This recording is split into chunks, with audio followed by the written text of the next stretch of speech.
In El Salvador, the currency's collapsed. In Nigeria, it's collapsing. In Lebanon, it collapsed 80, 85%. In Zimbabwe, it collapsed.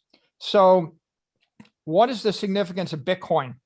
Bitcoin is the first engineered monetary system in the history of the human race. And that's the light bulb going off.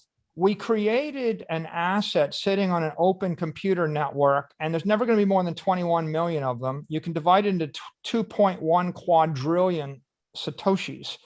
So it's pretty infinitely divisible.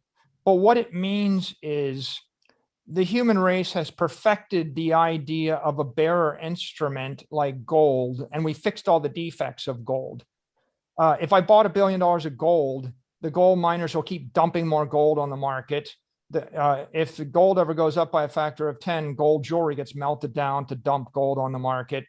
And the fundamental problem with the gold standard and the gold reserve standard is there is no hard mathematical protocol or engineering protocol that links the paper gold or the fiat derivatives to the underlying asset. So as soon as the US got control of the gold supply after Bretton Woods, they could keep printing more and more money, and they weren't. And first it was 40% backed by gold, then 30%, then 20%, then 10%. Then all the other countries in the world realized that the US was just going to print infinite dollars, and the French got upset, so they started asking for the gold back. And when the French asked for the gold back, all the gold was flowing out of the US. And then Nixon said, oh my God, we're going to have no gold left, and so we can't keep giving people gold back. So we defaulted on the gold standard, and now everybody's free to print as much money as they wanted.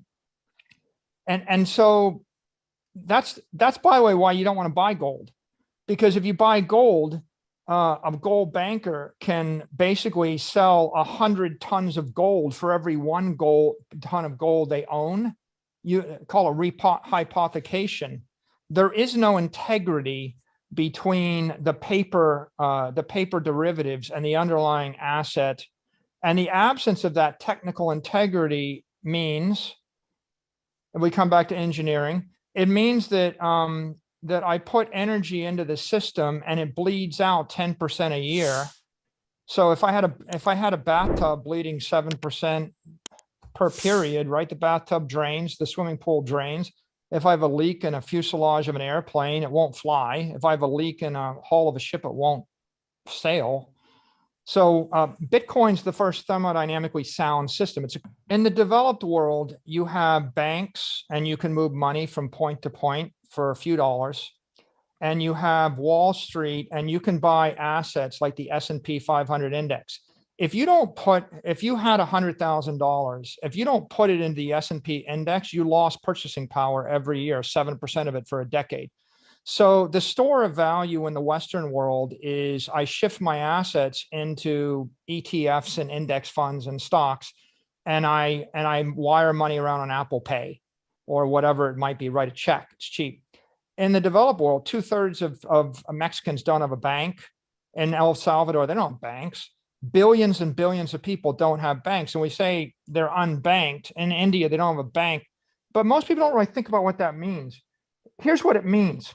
You're a type 1 diabetic, and you don't have insulin.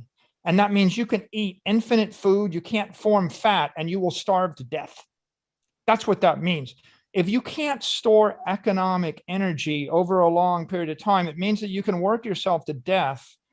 All your life savings gets drained to zero. And in the month when you lose your job, your family starves to death. So unbanked. In El Salvador, it means there's 2 million people in the US that send $10 billion back to El Salvador every year. 1 billion of it gets stolen by the money transfer agents. Okay, they take a 10% commission. Crazy. Okay, you're taking 10% commissions from a wage laborer sending money to their mother, 10%.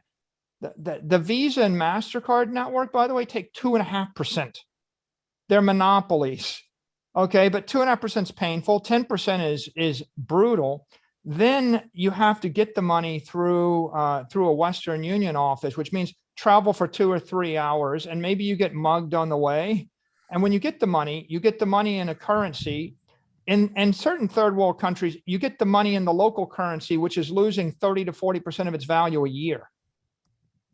So I send you $1,000, you get 900, then you spend another 100 to get it. So you get down to 800. And then every month that goes by, you lose 50. So it's pretty devastating. That what's the problem? You can't move the monetary energy. And the second problem is you can't store it. I mean, in the US, the typical US or Western individual is losing 1 to 2% of their energy a month if they store it in the currency. The way they get around it is they buy S&P index, and the S&P is up 32% year over year, and they pretend they're rich, right? It's like, good. How does someone in El Salvador buy S&P index stocks? They don't have Robinhood.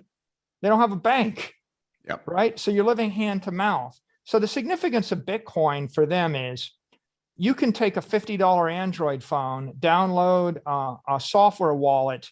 I can send you $87 instantly for free on the Lightning Network. If you store it in Bitcoin, it's going to go up in value.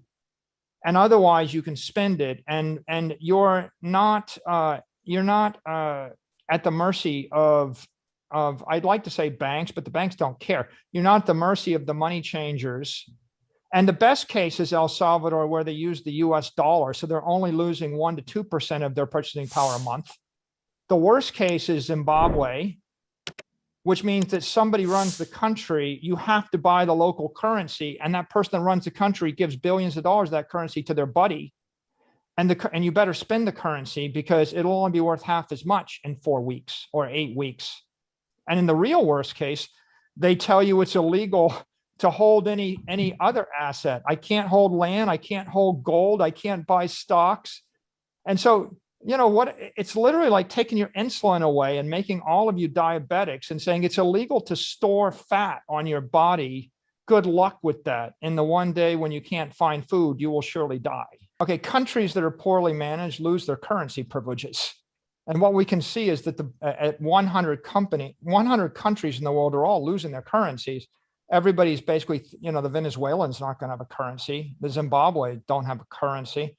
Any currency that collapses more than 20 to 30% against the US dollar eventually fails. So people throw that over and they go to the dollar. The euro is effectively pegged to the dollar. Most of the other currencies are pegged to the dollar. So you've really got two currency systems. You've got CNY, and even the Chinese peg their currency to the dollar, right? If you look at it. So you've got the first world currency system, then you've got the developed world currencies. They're all failing. So in El Salvador, they didn't have a currency. They used the US dollar, and then they're at the mercy of two things. One, the money changers are basically stealing 10 to 20% of their money when they move it back and forth. If I charge you 10% commission every time you move your money to a family member, I mean, how many times do you get to do that, right? So that's a problem. And the second problem is, now I'm storing my money in the US dollar. It used to lose 0.5% a month, and now it's losing 2% purchasing power a month because the Fed's printing money. So how do you crawl out of that abyss? And I think the president of El Salvador realized that what you want to do is back your currency or back your country with an asset which is appreciating in value. So Bitcoin's been appreciating 120% a year every year for a decade. The S&P is up 12% a year for a decade. So Bitcoin outperforms the S&P by a factor of 10. It outperforms gold, which is up by maybe 1 to 2% a decade. So it's outperforming gold by a factor of 50. Look, here's the big idea, that Bitcoin's not just an asset, right? It's the perfected apex property of the human race. If you have $1 billion and you want to give it to your grandchildren, are you going to buy land in California, a building in New York, $1 billion stack of gold? Are you going to buy $1 billion of Apple stock? Are you going to buy $1 billion worth of art, diamonds, commodities, corn futures, oil? What are you going to buy for $1 billion that'll be here 100 years from now? And if you think about it really hard, you conclude that every other asset class is more easily impaired, seized, confiscated, taxed, or regulated. And of course, some are unpractical. There's no way that 5 billion people in Africa and Asia are going to be walking around with Apple stock on their mobile phones. That's not happening. How do you pay for for anything with Apple stock on a Saturday afternoon in South Africa, right? That doesn't work. And so, Yeah, you could try to use a currency, but now I've been in business 20 years. I can't do business in Nigeria after 20 years because if you want to do business in the fiat currency, you have to have your bank deal with your central bank, deal with their central bank, deal with their bank. Can't do it on the weekend, and you can't do it because of Foreign Corrupt Practices Act in Russia or Nigeria or whoever. And so how do you get 8 billion people trading with each other through 100 million corporations? You need a protocol. What is the protocol? Bitcoin.